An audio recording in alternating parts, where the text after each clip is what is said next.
sembah saja bagi Yesus, puji hormat dan kuasa.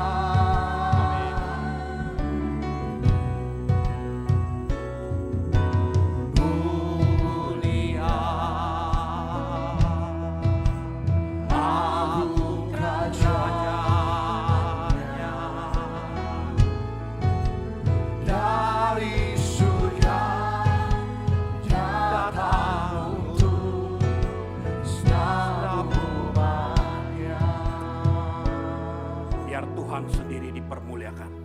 Biar namamu dihormati di antara umatmu. Terima kasih Bapa, terima kasih. Tuhan berikan hambamu bahasa yang sederhana. Berikan setiap pribadi di tempat ini hati seorang murid untuk mendengar firman-Mu. Dan biar firman itu bertumbuh-tumbuh. Dan biar kemuliaan Tuhan dinyatakan di antara umat-Mu. Dalam nama Tuhan Yesus Kristus. Semua yang percaya dan siap diberkati Tuhan sama-sama katakan amin. Amin.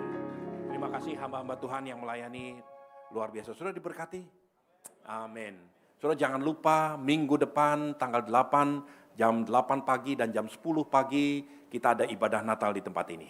Ya, nanti yang ibadah ketiga Dewasa Muda tanggal 15. Saudaraku, ajak teman-teman, saudara, family untuk datang tepat waktu supaya saudara bisa mengikuti semuanya dengan baik. Amin. Saudara, hari ini dan di beberapa waktu ke depan, saudara akan banyak mendengar, baik dari saya maupun dari Pak Purba, pengajaran tentang satu kata, yaitu hormat atau honor.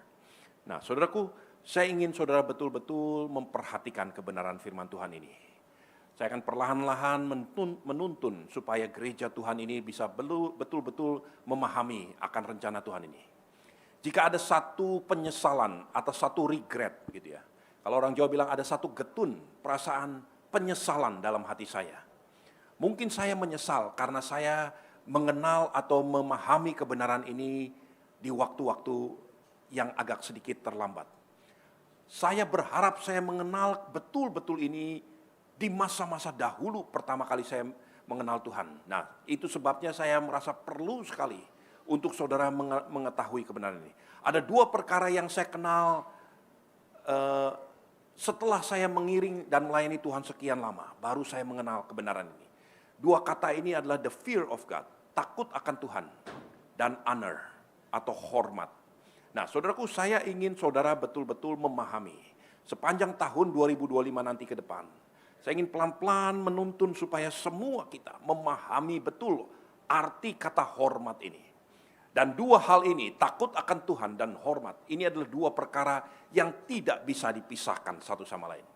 Kalau saudara betul-betul orang yang takut akan Tuhan, maka hidupmu akan menaruh rasa hormat akan Tuhan. Itu adalah sesuatu yang tidak mungkin ditawar-tawar.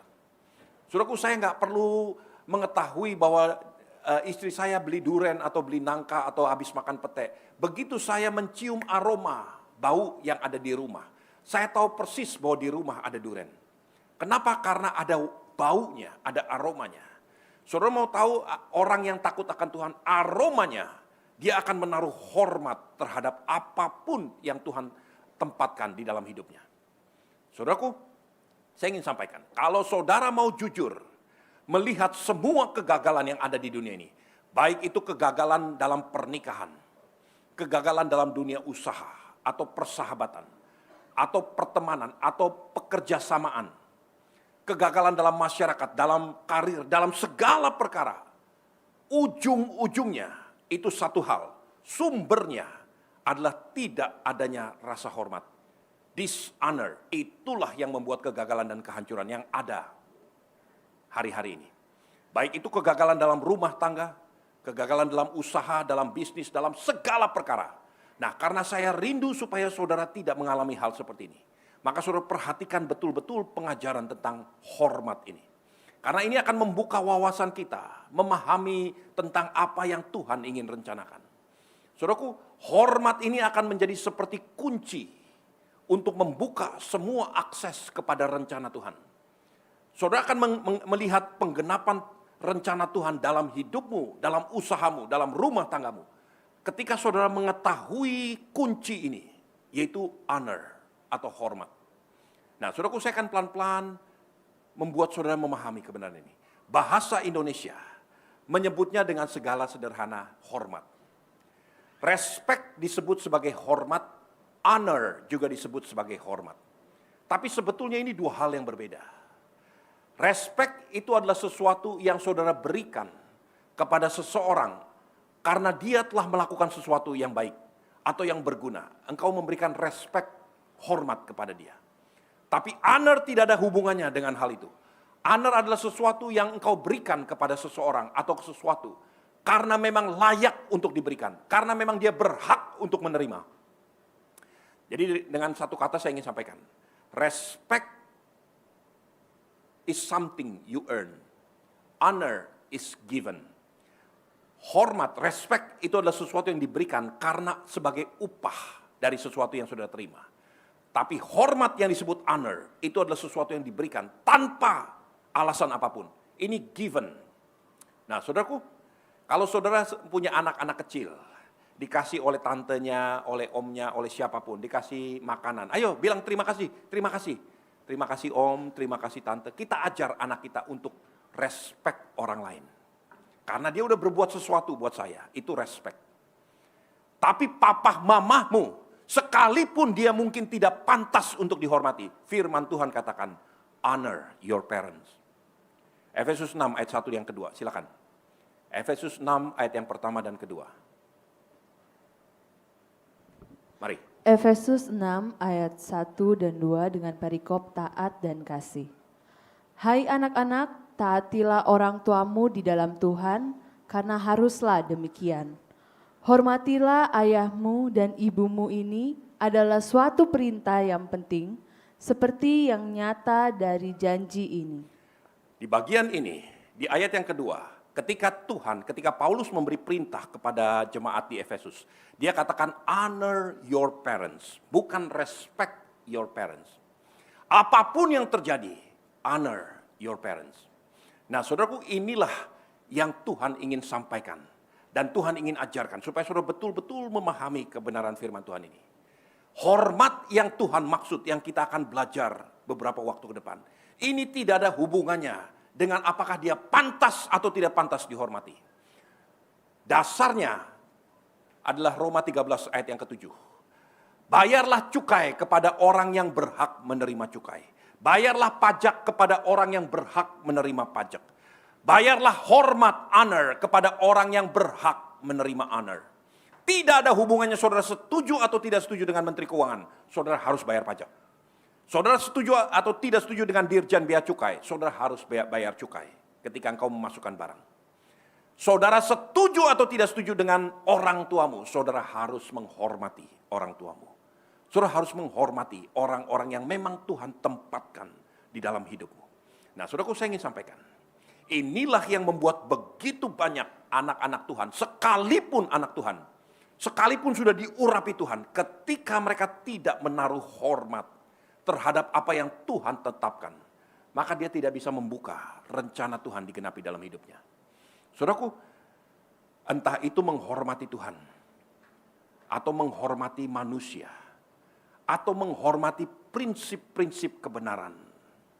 Ketika saudara tidak lagi menaruh rasa hormat, maka sebentar lagi semuanya akan hancur berantakan. Dan hari-hari ini degradasi terhadap hormat itu semakin merosot jauh. Orang merasa tidak lagi perlu untuk menghormati orang tua, menghormati pemerintahan, menghormati apapun yang Tuhan tetapkan dalam hidupnya. Saudaraku, ini satu hal yang membuat banyak hal buruk terjadi di antara umat Tuhan, di antara orang-orang percaya sekalipun, karena tidak ada rasa hormat. Mereka bingung tentang arti hormat. Oh, nggak pantas papa saya dihormati. Papa saya begini, papa saya penjudi dan sebagainya dan sebagainya. Saudara punya beribu-ribu alasan. Tetapi ketika engkau belajar satu perkara kebenaran ini, maka semua yang terbaik, semua yang Tuhan rencanakan dalam hidupmu akan terjadi jika engkau sadar betul tentang satu perkara ini. Hormat. Di antara kita ini banyak orang-orang dari suku Batak. Saudaraku, ada satu kelebihan dari orang-orang Batak. mereka itu menaruh hormat terhadap orang tuanya, luar biasa. Betul ya? Saudaraku, ini sesuatu yang saudara bisa belajar. Bagaimana mereka sehebat apapun, sekaya apapun, seberapa pinter sekalipun, ketika papahnya bicara, ketika mamahnya bicara, dia tunduk, dia hormat. Kenapa? Karena ini orang tua. Ini tradisi yang bagus. Dan sebetulnya saya ingin sampaikan, ini tradisi yang berdasarkan firman Tuhan. Dan tradisi inilah sebetulnya kunci untuk membuka semua rencana Tuhan. Nah, hari ini kita akan belajar satu kebenaran firman Tuhan ini. Dari apa yang dituliskan di dalam firman Tuhan. Tentang satu pribadi, namanya Ishak. Bulan lalu kita belajar dari satu bapak daripada Ishak di dalam Kejadian 22, namanya Abraham. Saudaraku, saya ingin ajak saudara untuk pelan-pelan melihat kebenaran firman Tuhan. Ishak itu melihat dan menggenapi apa yang dikatakan dari Efesus 6 ayat yang pertama dan kedua. Dan hanya satu perkara ini, tapi membuka semua rencana Tuhan dalam hidup Ishak. Allah yang kita sembah disebut sebagai Allah Abraham, Allah Ishak, dan Allah Yakub. 3 turun-temurun ini menjadi predikat, menjadi hakikat, panggilan daripada nama Tuhan, yaitu nama Allah Abraham, Allah Ishak, dan Allah Yakub. Dari ketiga-tiganya, saudara banyak mendengar tentang kepahlawanan Abraham. Bagaimana Abraham berbuat sesuatu di hadapan Tuhan yang luar biasa. Kita juga mendengar bagaimana Yakub itu betul-betul luar biasa di hadapan Tuhan. Tapi tentang Ishak, saudara nggak pernah banyak mendengar. Karena memang nggak banyak yang ditunjukkan oleh Ishak. Kecuali satu perkara. Bagaimana Ishak menghormati papahnya. Saudaraku, di Kejadian 22, satu kali Tuhan berkata kepada Abraham, Abraham, ambil anakmu yang tunggal itu. Bawa persembahkan sebagai korban persembahan bagiku di atas gunung yang aku tunjuk bagimu. Abraham berjalan tanpa tanya apapun. Dia berjalan, dia tidak bicarakan kepada siapapun. Di tengah jalan, dia berkata kepada bujangnya, kamu tunggu di sini. Aku dan anak ini akan pergi ke gunung itu. Kami akan menyembah Tuhan di sana. Saudaraku, Alkitab berkata begini. Abraham mengambil kayu bakar itu, dipakaikan ke pundak Ishak, digantungkan ke pundak Ishak, dan mereka berdua berjalan menuju gunung itu. Dari kebenaran ini saudara bisa melihat, Ishak bukan anak kecil lagi. Ishak sudah cukup dewasa, mungkin usia pemuda, 20-an tahun. Abraham sudah tua renta, sangat lemah tubuhnya. Berjalan dengan anak muda yang kuat, dan sudah sepantasnya anak muda ini memikul beban kayu bakar untuk mempersembahkan bagi Tuhan. Di tengah jalan anak muda yang sudah cukup dewasa ini bertanya kepada papahnya, Papa, di sini ada kayu bakar di atas pundakku. Ada pisau yang kau bawa, ada obor untuk menyalakan kayu api. Di mana anak domba yang akan dipersembahkan? Saudara bisa bayangkan bagaimana perasaan Abraham pada waktu itu. Abraham hatinya betul-betul diperas seperti itu. Tapi Abraham berkata begini, anakku, nanti Tuhan akan sediakan anak domba untuk dipersembahkan. Mereka berdua berjalan ke atas gunung itu. Di atas gunung itu, Abraham menata batu untuk membuat mezbah. Kemudian dia letakkan kayu bakar yang dipikul oleh Ishak. Kemudian Ishak disuruh untuk berbaring di atas kayu bakar itu. Diikat tangannya. Pada waktu ini, coba saudara bayangkan, sehebat-hebatnya engkau di hadapan Tuhan, seberapa diurapinya seseorang di hadapan Tuhan, ketika itu terjadi dalam hidupmu, bagaimana mungkin Ishak itu bisa diam saja, membiarkan semuanya terjadi. Dia tahu bahwa bapaknya sudah kurang waras, bapaknya sudah mengambil pisau, mengikat tangannya. Ishak jauh lebih kuat dari papahnya. Ishak masih muda belia, dia bisa menggagahkan papahnya. Dia bisa mengalahkan, bergulat dengan papanya, dan pasti dia menang. Karena dia pikir, papaku sudah pikun. Dipikir aku ini anak domba. Dipikir aku ini kambing yang akan dikorbankan. Papaku udah gak ingat lagi bedanya Ishak dengan Embe, saudaraku. Itu yang mungkin dipikirkan oleh Ishak. Kalau itu terjadi di antara kita, kemungkinan besar kita pun juga akan melakukan hal seperti itu. Tapi Ishak gak lakukan itu. Hal yang kedua yang saudara perlu perhatikan, Ishak tidak pernah mendengar apapun dari Tuhan. Apa yang Tuhan sampaikan kepada Abraham, Tuhan tidak pernah mereveal kepada Ishak. Tuhan tidak pernah bicara apapun kepada Ishak. Tuhan hanya bicara kepada Abraham. Kalau Ishak kuat, kalau Ishak tidak mendengar apa-apa, kenapa Ishak membiarkan dirinya untuk dihabisi nyawanya oleh ayahnya sendiri. Satu kata, honor. Saudaraku, saya pikirkan ini luar biasa. Tuhan, ini orang luar biasa. Bagaimana dia menghormati papahnya sedemikian rupa. Bagaimana dia membiarkan semuanya karena dia nggak tahu apa yang Tuhan bicarakan, tapi apa yang Tuhan sampaikan kepada Abraham. Ishak memilih untuk honor his parent, menghormati papahnya. Saudaraku, singkat cerita, Tuhan berinteraksi. Tuhan cegah tangan Abraham untuk melukai Ishak. Dan Tuhan mulai nyatakan, tapi satu perkara, hari itu bukan hanya Abraham yang diuji, tapi Tuhan, manusia sepanjang jagat raya, mengenal siapa karakter daripada Ishak ini. Apa yang luar biasa daripada Ishak? Bagaimana dia menaruh hormat kepada papahnya. Nah, saudaraku, saya ingin sampaikan kepada saudara di tempat ini. Sekalipun saudara mungkin tidak mampu berkata apa-apa, tidak mampu memberikan apa-apa kepada anakmu, keturunanmu, tapi satu perkara, wariskan satu pengajaran ini, hormat. Sekali lagi, kalau toh saudara tidak punya apa-apa untuk diwariskan kepada anak cucumu, kalau toh engkau tidak bisa berkata apa-apa untuk membuat mereka bertobat dan mengenal Tuhan, sekalipun kau nggak tahu berbuat apa-apa, tapi satu perkara saya ingin sampaikan, belajar satu perkara ini, honor your parent, hormat kepada orang tuamu, hormat kepada pemimpinmu, hormat kepada apa yang kau katakan, hormati Tuhan Allahmu. Saudaraku, saya ingin cerita tentang Ishak ini, karena pribadi ini luar biasa. Abraham punya flaws, punya kelemahan. Pada waktu istrinya meninggal, Sarah meninggal, Abraham mengambil lagi Keturah sebagai istrinya. Dan lahir anak-anak lain dari Keturah. Yakub cucunya juga mengambil istri dari Rahel dan Lea. Lalu punya anak-anak lagi dari budak-budaknya, dari Zilpa dan Bilha. Saudaraku, semua hamba-hamba Tuhan, nabi-nabi, Musa lakukan hal yang sama. Semuanya lakukan hal seperti itu, kecuali Ishak. Pernahkah saudara tahu, Ishak tidak pernah mengambil siapapun kecuali Ribkah, istrinya. Dan dengan satu ini, dia melahirkan satu anak, namanya Yakub. Dan dari anak ini, ketika Tuhan mulai berperkara, Yakub bukan lagi menjadi anak, tapi menjadi satu bangsa, yaitu bangsa Israel. Saudaraku, ada sesuatu yang luar biasa yang terjadi. Nah, saya ingin ajak saudara untuk pelan-pelan mengerti kebenaran firman Tuhan ini. Coba lihat, pertama, Ibrani 7. Perhatikan ayat yang pertama, kedua, ketiga, kemudian lompat ke ayat yang ketujuh. Ibrani 7 ayat 1 dan 3. Dengan perikop Kristus dan Melkisedek. Sebab Melkisedek adalah Raja Salem dan Imam Allah yang Maha Tinggi. Ia pergi menyongsong Abraham ketika Abraham kembali dari mengalahkan raja-raja dan memberkati dia. Kepadanya pun Abraham memberikan 1/10 dari semuanya. Menurut arti namanya, Melkisedek adalah pertama-tama Raja Kebenaran dan juga Raja Salem, yaitu Raja Damai Sejahtera.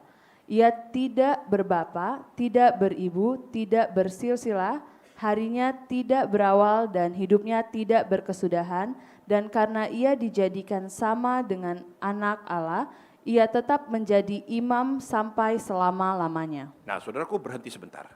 Kalau saudara melihat sampai detik ini, siapa yang lebih mulia, siapa yang lebih diagungkan, tentu kita tahu, Melkisedek. Karena Alkitab mencatat Melkisedek begitu luar biasa. Nyaris dia itu istilahnya perwujudan daripada Tuhan sendiri. Dia tidak berbapak, dia tidak beribu. Harinya tidak pernah berakhir. Dia ada kekal selama-lamanya. Abraham pun bapak orang percaya mempersembahkan persepuluhan kepada Melkisedek. Abraham begitu menghormati, menyongsong Melkisedek. Saudaraku, yang lebih mulia, yang lebih dihormati itu adalah Melkisedek dibanding Abraham. Lihat ayat yang ketujuh. Ibrani 7 ayat 7. Memang tidak dapat disangkal bahwa yang lebih rendah diberkati oleh yang lebih tinggi. Setelah Abraham memberkati, memberikan hormatnya, memberikan persembahannya kepada Melkisedek, Melkisedek memberkati Abraham. Pertanyaan saya, Kenapa kita lebih mengenal Abraham daripada Melkisedek? Kenapa gereja banyak lebih membicarakan tentang kepahlawanan Abraham? Bagaimana Tuhan beracara dalam hidup Abraham? Kenapa yang menjadi bapak orang percaya itu adalah Abraham, bukan Melkisedek? Saudaraku, coba tampilkan Ibrani 7 ayat yang ke-7 dalam King James. King James berkata begini. Ada ya, bisa ditampilkan. Dikatakan gini, and without all contradiction, the less is blessed of the better. Tanpa semua perdebatan, tanpa semua percekcokan, kontradiksi apapun, yang lebih rendah diberkati lebih baik. Bukan seperti apa yang dikatakan dalam bahasa Indonesia. Yang lebih rendah diberkati oleh yang lebih mulia atau lebih tinggi. Tadi dalam bahasa Indonesia disebut bagaimana? Memang tidak dapat disangkal bahwa yang lebih rendah diberkati oleh yang lebih tinggi. Tetapi King James berkata begini, and without all the contradiction, the less is blessed of the better. Yang lebih rendah diberkati lebih baik. Nah, saya ingin sampaikan satu hal. Ini aplikasi daripada hormat, honor. Saudara mau belajar hormat? Belajar untuk merendahkan diri. Tidak mungkin saudara belajar untuk menghormati tanpa memaksa dirimu untuk merendahkan diri. Saudara mau menghormati orang tuamu, rendahkan dirimu di bawah orang tuamu. Saudara mau menghormati pemimpinmu, rendahkan dirimu di bawah pemimpinmu. Abraham merendahkan dirinya di bawah Melkisedek. Dia mempersembahkan apa yang dia terima kepada Melkisedek sebagai hamba Tuhan. Dia menempatkan dirinya di bawah Melkisedek. Kemudian Melkisedek memberkati Abraham. Bahasa dan King James berkata gini, the less is blessed of the better. Yang merendah itu diberkati lebih baik daripada yang memberkati. Saudaraku, ternyata inilah kunci yang saudara dan saya perlu mengerti. Ketika engkau belajar untuk merendahkan dirimu, ketika engkau belajar untuk menghormati orang-orang yang memang Tuhan tempatkan dalam posisi di atasmu, orang-orang itu akan menjadi saluran untuk memberkati saudara. Dan saudara akan diberkati bahkan lebih daripada orang itu. Karena Alkitab berkata begitu. Firman Tuhan sendiri berkata begitu. Nah, saya ingin buktikan dengan satu perkara. Saudaraku, di dalam Kejadian 28, nanti saudara pulang, saudara catat saja, saudara bisa pulang, saudara lihat. Di Kejadian 28, setelah Yakub mencuri berkat daripada ayahnya Ishak. Ishak tahu dan kemudian Ishak berkata kepada Yakub, Yakub pergi, lari, pergi ke Haran, ke Paran. Dan jangan kembali sampai amarah abangmu reda. Pergi dan ambil istri dari sana. Yakub pergi atas perintah papahnya. Ketika dia pergi dalam perjalanan, setengah jalan, Kejadian 28, Yakub berada di satu tempat yang namanya Bet Elohim, Betel, rumah Allah. Di situ Yakub melihat bahwa pintu gerbang surga terbuka dan ada malaikat turun naik di tempat itu. Yakub melihat satu pemandangan yang luar biasa. Yakub belum mengenal Tuhan, tapi dia melihat wajah Tuhan. Malaikat Tuhan turun naik.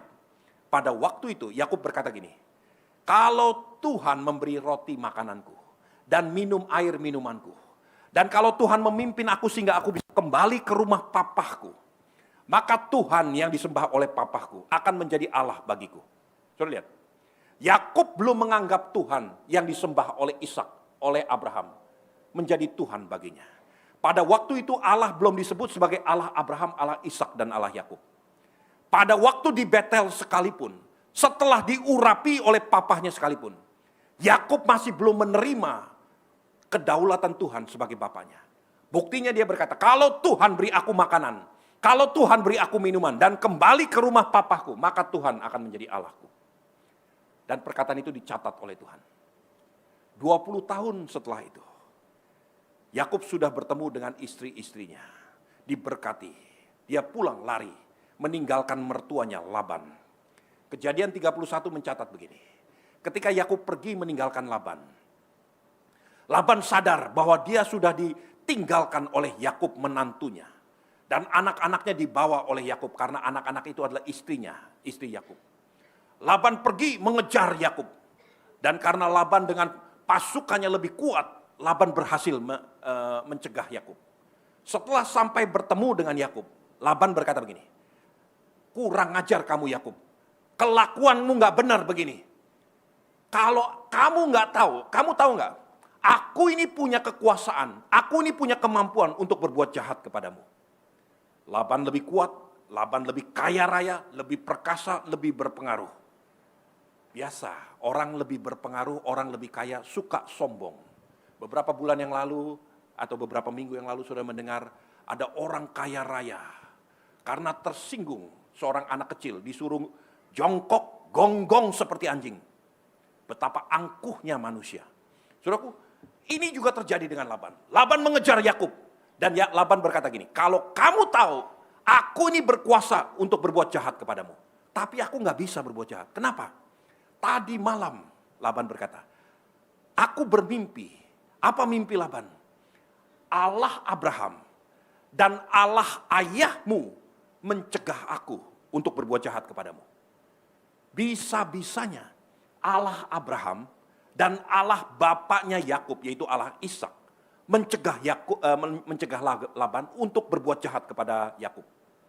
Begitu Yakub mendengar perkataan itu, Yakub sadar yang dimaksud oleh Laban, yang datang kepada Laban, itu adalah disebut nama Tuhan untuk pertama kalinya dan satu-satunya di dalam Alkitab. Yakub menyebut nama Tuhan dengan embel-embel nama manusia. Dia katakan gini, dalam bahasa Indonesia disebut yang disegani oleh Ishak, yang dihormati oleh Ishak. Dalam bahasa Inggris disebut the fear of Isaac. Itulah yang mencegah kamu untuk berbuat jahat kepadaku.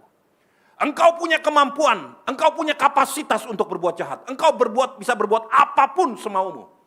Tetapi yang dihormati oleh Bapakku, yaitu Ishak.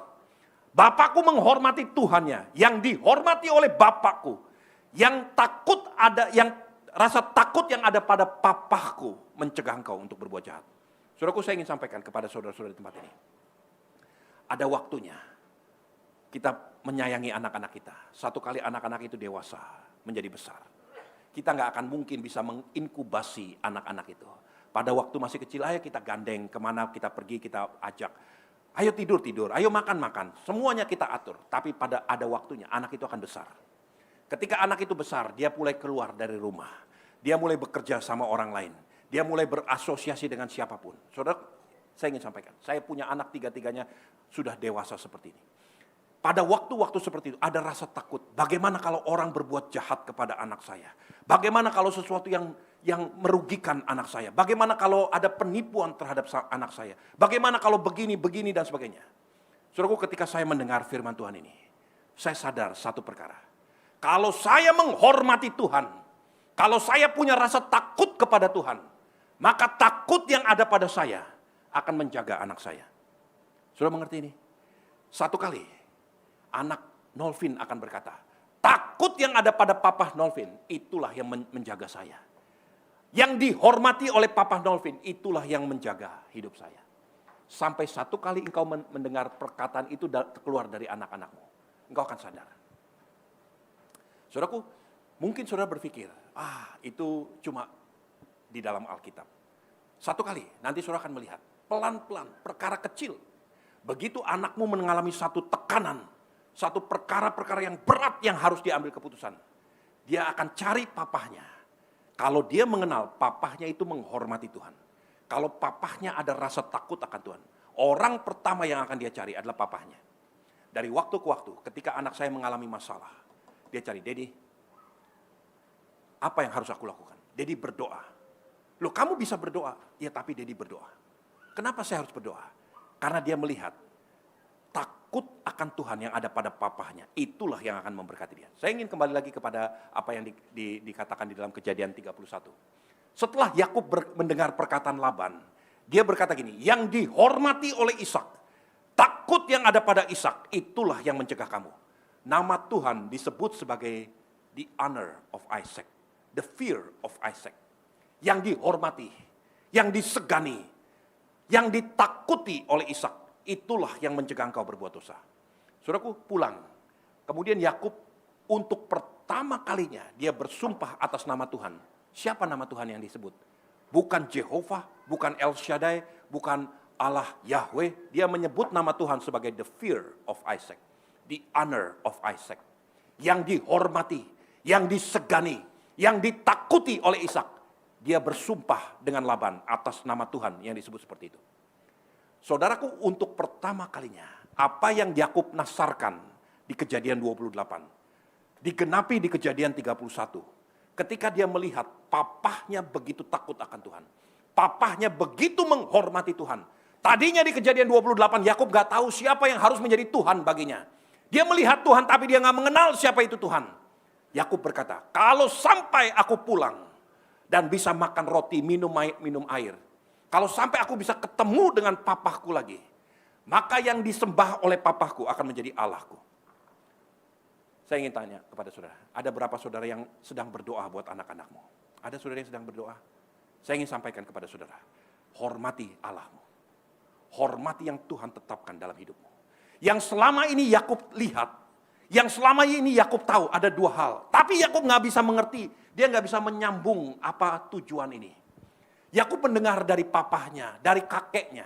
Oh, dulu papahmu diangkat oleh kakek, ditempatkan di mezbah. Mau dibunuh, kemudian tangan Tuhan mencegah.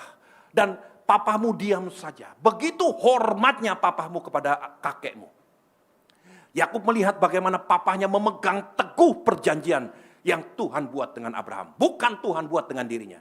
Tapi perjanjian yang Tuhan buat dengan Abraham itu dipegang teguh oleh papahnya Ishak. Dan satu kali ketika pewahyuan itu ditabrakkan kepada Yakub di Kejadian 31, Yakub baru terbuka. Oh, that's the fear of God. Itulah arti takut akan Tuhan. Saya ingin sampaikan, saudaraku. Saudara mengatakan saudara adalah orang yang takut akan Tuhan. Buktinya engkau akan menghormati Tuhan. Engkau akan menghormati apa yang Tuhan tempatkan dalam hidupmu. Kalau engkau adalah orang yang takut akan Tuhan, tapi engkau tidak menaruh hormat terhadap pribadi-pribadi yang Tuhan tempatkan dalam hidupmu, itu omong kosong. Nggak mungkin itu terjadi. Karena itu kebenaran firman Tuhan. Tapi satu kali, sekalipun mungkin papa mamahmu tidak layak untuk dihormati.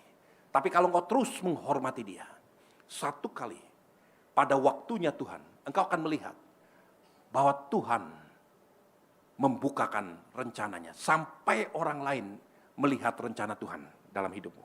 Terus waktu terus berjalan. Saya ingin sampaikan satu hal, saudara. Saya mengenal suami istri di Los Angeles, orang Manado. 30-an tahun yang lalu dia pergi dari Indonesia, pergi merantau ke Amerika. Kemudian mereka tinggal di satu kota, di Los Angeles, di California. Mereka tinggal di sana dan kemudian mereka mulai bekerja. Suami istri belum punya anak, masih muda, sampai sekarang pun juga masih muda. Ya mungkin seumuran Nolvin, lebih muda sedikit. Masih muda, sekarang udah punya anak dia. Saudaraku, pada waktu itu suami istri ini bekerja, serabutan apapun dia kerjakan. Satu kali ada tawaran, udah kamu berdua bekerja aja ngerawat orang tua. Ada satu suami istri orang tua, udah sakit-sakitan, udah kamu rawat dia. Dia punya 3 anak di kota Los Angeles juga, tapi nggak pernah mau mengunjungi orang tuanya. Udah kamu rawat dia. Nanti diberikan pendidikan, pelatihan sebagai caregiver, gitu ya. Toh dia juga nggak akan lama hidup, mungkin ya hanya beberapa bulan. Suami istri ini setuju untuk merawat orang tua ini. Awal-awalnya cuma sekedar pelatihan, tapi kemudian lama-lama digaji dengan upah minimum, UMR gitu ya. Yang tadinya dipikir 1-2 bulan, beberapa bulan hidup akan meninggal, ternyata sampai 22 tahun nggak mati-mati ini orang. 22 tahun. Saudaraku, orang tua bukan orang tuanya sendiri. Kadang-kadang sakit, kadang-kadang buang kotoran di ranjang, kadang-kadang buang air kencing di ranjangnya atau di rumahnya. Dia harus pel, dia harus bersihkan. Saudaraku, ini adalah sesuatu pekerjaan yang tidak menyenangkan. Betul-betul tidak menyenangkan.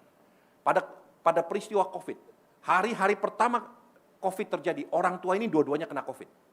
Dan karena kena COVID, akhirnya harus dirawat di rumah sakit. Dirawat di rumah sakit, karena perawat-perawat itu mulai langka. 2 orang suami istri ini akhirnya juga membantu merawat. Karena dengan pengalaman pekerjaannya sebagai caregiver, dia diperlengkapi, dia merawat. Dia bergantian. Kalau pagi yang suaminya pergi bekerja, yang istrinya merawat. Sampai sore suaminya merawat sampai pagi lagi. Terus begitu mereka bergantian. Selama 2 bulan lebih, orang tua ini udah sakit-sakitan, kena COVID, dan punya penyakit demensia. Lupa bayar gaji, saudaraku. Ini orang 2 bulan lebih, suami istri, merawat orang tua, nggak dibayar. Sampai nggak bisa bayar kontrakan. Akhirnya mereka keluar dari kontrakan. Dan mereka tidur di rumah sakit. Ya udah gantian, kamu tidur pagi, kamu tidur malam, terus pokoknya bergantian. Dan di waktu senggangnya mereka bekerja, apapun dikerjakan untuk antar makanan, jadi Grab, kalau di sana adanya Uber Food, dia antar, dia lakukan semuanya untuk cuma bisa makan dan tinggal di rumah sakit. Terus selama 2 bulan lebih. Singkat cerita, selesai 2 bulan lebih, akhirnya orang tua ini boleh pulang. Setelah boleh pulang harus dirawat jalan karena dilatih untuk berjalan kembali, dilatih untuk pernafasannya. Orang tua ini baru sadar, sang kakek melihat buku ceknya, dia bilang, kok saya belum tulis cek buat kamu ya? Kapan terakhir saya bayar gaji kamu? 2 bulan yang lalu. Loh, selama ini kamu bagaimana? Ya, saya kerja serabutan, saya kan tidur di rumah sakit, saya tungguin oma opa di rumah sakit. Sang kakek kembalikan duitnya. Beberapa bulan setelah itu, keadaannya makin merosot, memang sudah menua, dia meninggal. Saudara tahu, pada waktu dia meninggal, dia punya rumah di Greater Los Angeles. Harganya mungkin sekitar 700-800 ribu US dollar. Dia punya mobil, ada 2 atau 3 mobil. Dia punya tabungan karena pension fund-nya.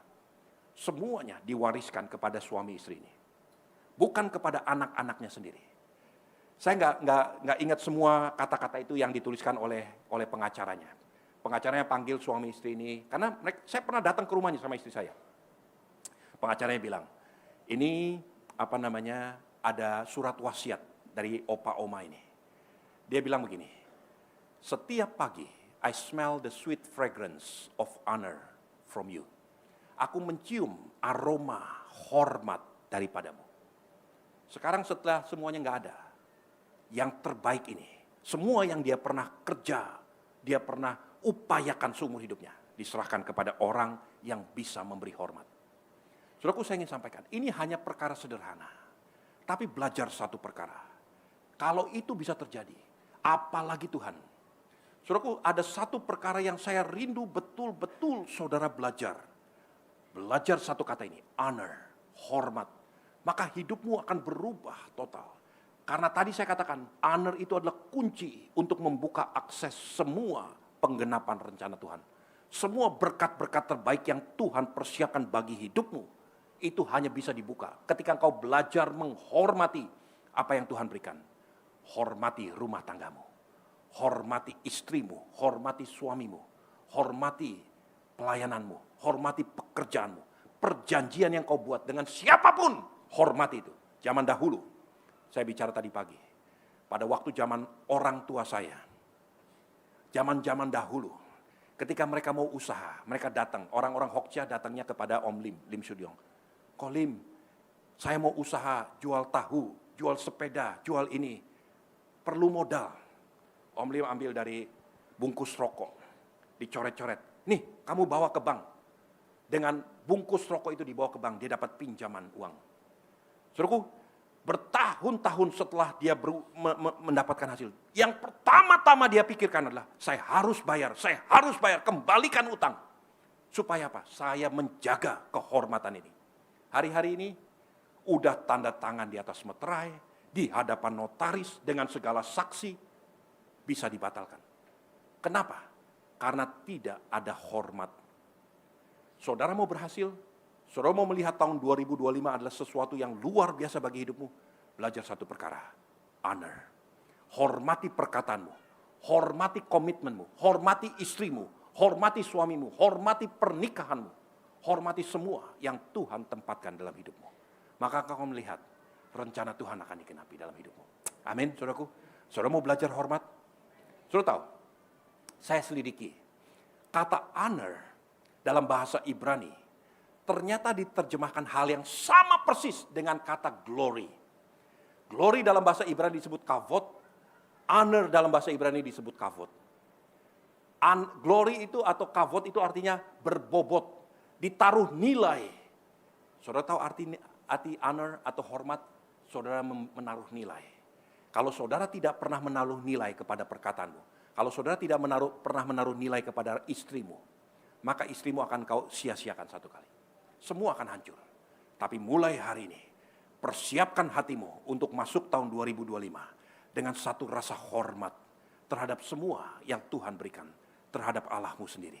Amin, saudara. Dan kau akan melihat anak cucumu pun akan diberkati Tuhan. Seperti Yakub, hanya sekedar melihat papahnya menghormati papahnya.